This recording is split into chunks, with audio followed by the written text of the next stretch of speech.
ನಮಸ್ತೆ ಎಲ್ರಿಗೂ ಒನ್ ಕರ್ನಾಟಕಕ್ಕೆ ಸ್ವಾಗತ. ಕೊಟ್ಟೂರು ತ್ರಿವಳಿ ಕೊಲೆ ಕೇಸ್ಗೆ ಟ್ವಿಸ್ಟ್ ಸಿಕ್ಕಿದೆ. ಅಂದ್ರೆ ಹಣಕ್ಕಾಗಿ ಮಾವನ ಜೊತೆ ಸೇರಿ ಒಂದು ಸ್ವಂತ ಕುಟುಂಬವನ್ನೇ ಕೊಂದಿರ್ತಾನೆ.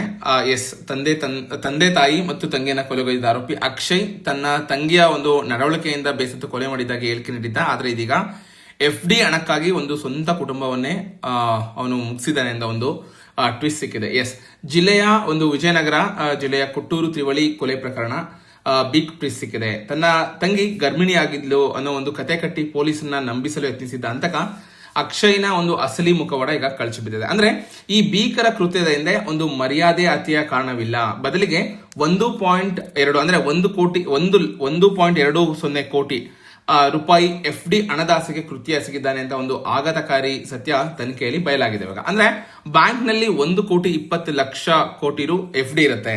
ಸೊ ತಂದೆ ತಾಯಿ ಮತ್ತು ತಂಗಿಯನ್ನ ಕೊಲೆಗೈದ ಆರೋಪಿ ಅಕ್ಷಯ್ ತನ್ನ ತಂಗಿಯ ಒಂದು ನಡವಳಿಕೆಯಿಂದ ಬೇಸತ್ತು ಕೊಲೆ ಮಾಡಿದಾಗ ಹೇಳಿಕೆ ನೀಡಿದ್ದ. ಆದ್ರೆ ಪೊಲೀಸರು ಆಳವಾಗಿ ಒಂದು ತನಿಖೆ ನಡೆಸಿದಾಗ ಗೊತ್ತಾಗಿದೆ ಕೋಟಿ ಹಣದ ವ್ಯವಹಾರ ಬೆಳಕಿಗೆ ಬಂದಿದೆ.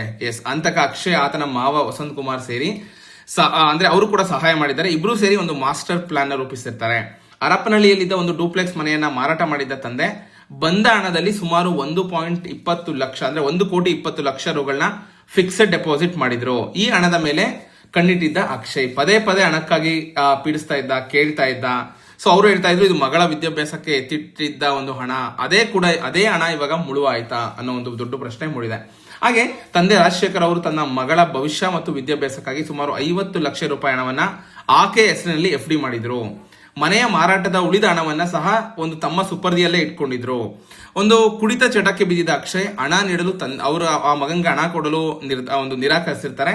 ಸೊ ಇದರಿಂದ ತಂದೆ ಮತ್ತು ಮಗನ ನಡುವೆ ಒಂದು ತೀವ್ರ ಗಲಾಟೆಗಳು ನಡೀತಾ ಇರ್ತವೆ. ಇದೇ ವಿಷಯವನ್ನು ಮುಂದಿಟ್ಕೊಂಡು ಮಾವ ವಸಂತ್ ಕುಮಾರ್ ಅಳಿಯನಿಗೆ ಕುಮ್ಮಕ್ಕು ನೀಡಿ ಮೂವರನ್ನು ಒಂದು ಮುಗಿಸುವ ಪ್ಲಾನ್ ಹಾಕೊಂಡಿರ್ತಾನೆ. ಸೊ ಈ ಒಂದು ಕಿರಾತಕ ತಂಗಿ ಗರ್ಭಿಣಿ ಅಂತ ನಾಟಕವಾಡಿರ್ತಾನೆ. ಪೊಲೀಸರ ದಿಕ್ಕು ತಪ್ಪಿಸಲು ಗರ್ಭಿಣಿ ನಾಟಕ ಕೊಲೆಯ ನಂತರ ಅಕ್ಷಯ್ ಪೊಲೀಸರಿಗೆ ಒಂದು ಹೇಳಿಕೆ ನೀಡಿದ್ದ. ತನ್ನ ತಂಗಿ ಯುವಕನೊಬ್ಬನ ಜೊತೆ ಇರ್ತಾಳೆ. ಸೊ ಆ ರೀತಿ ಗರ್ಭಿಣಿ ಈ ರೀತಿ ಒಂದು ಮರ್ಯಾದೆ ಹತ್ಯೆಯನ್ನ ಒಂದು ರೂಪಿಸಕ್ ಹೋಗಿರ್ತಾನೆ. ಅಂದ್ರೆ ಇವನು ಈ ರೀತಿ ಒಂದು ಮಾಸ್ಟರ್ ಪ್ಲಾನ್ ಮಾಡ್ಕೊಂಡು ಅದನ್ನ ನಂಬಿಸಕ್ ಹೋಗಿರ್ತಾನೆ. ಸೊ ಅದನ್ನ ಪೊಲೀಸರು ಇದು ಒಂದು ಸುಳ್ಳು ಕತೆ ಸೃಷ್ಟಿಸಿದ್ದಾನೆ ಅಂತ ಒಂದು ತನಿಖೆ ಮಾಡಿ ವೈದ್ಯಕೀಯ ಪರೀಕ್ಷೆ ಮತ್ತು ತನಿಖೆಯ ವೇಳೆ ಆರೋಪ ಸುಳ್ಳೆಂದು ಸಾಬೀತಾಗಿದೆ. ಹಣದ ವಿಚಾರ ಹೊರಬಾರದು ಎಂಬ ಕಾರಣಕ್ಕೆ ಇಂತಹ ಕೀಳು ಮಟ್ಟದ ಒಂದು ಆರೋಪವನ್ನ ಮಾಡಿರ್ತಾನೆ. ಸೊ ತನಿಖೆ ಮುಂದುವರೆದಿದೆ. ಸದ್ಯ ಪೊಲೀಸರು ಅಕ್ಷಯ್ ಮತ್ತು ಆತನಿಗೆ ಪ್ರಚೋದನೆ ನೀಡಿದ ಮಾವ ವಸಂತ್ ಕುಮಾರ್ನ ವಶಕ್ಕೆ ಪಡೆದು ವಿಚಾರಣೆ ನಡೆಸಿದ್ದಾರೆ. ಸೊ ಅಂದ್ರೆ ಸಮಾಜ ಯಾವ ಒಂದು ಮಟ್ಟಕ್ಕೆ ಹೋಗ್ತಾ ಇದೆ. ಸೊ ಒಂದು ಕುಡಿತದ ಚಟಕ್ಕೆ ಬಿದ್ದು ಇವನು ಒಂದು ಓನ್ ಫ್ಯಾಮಿಲಿ ಅವರ ಅಪ್ಪ ತಂದೆ ತಾಯಿ ತಂಗಿಯನ್ನೇ ಒಂದು ಸಾಯಿಸೋ ಲೆವೆಲ್ಗೆ ಇವರು ರೀಚ್ ಆಗ್ತಾರೆ ಅಂದ್ರೆ ಸೊ ಯಾವ ಮಟ್ಟಕ್ಕೆ ಹೋಗಿದೆ ಅನ್ನೋದನ್ನ ನಾವು ನೋಡ್ಬೇಕಾಗುತ್ತೆ. ಸೊ ನೀವು ನನ್ನ ಯೂಟ್ಯೂಬ್ ಚಾನಲ್ಗೆ ಸಬ್ಸ್ಕ್ರೈಬ್ ಆಗಿಲ್ಲ ಅಂದ್ರೆ ದಯವಿಟ್ಟು ಸಬ್ಸ್ಕ್ರೈಬ್ ಆಗಿ, ನಿಮಗೆ ಹೆಚ್ಚಿನ ಅಪ್ಡೇಟ್ಗಳು ಸಿಗ್ತಾ ಹೋಗುತ್ತೆ. ವಿಡಿಯೋ ನೋಡಿದ್ದಕ್ಕಾಗಿ ಧನ್ಯವಾದಗಳು.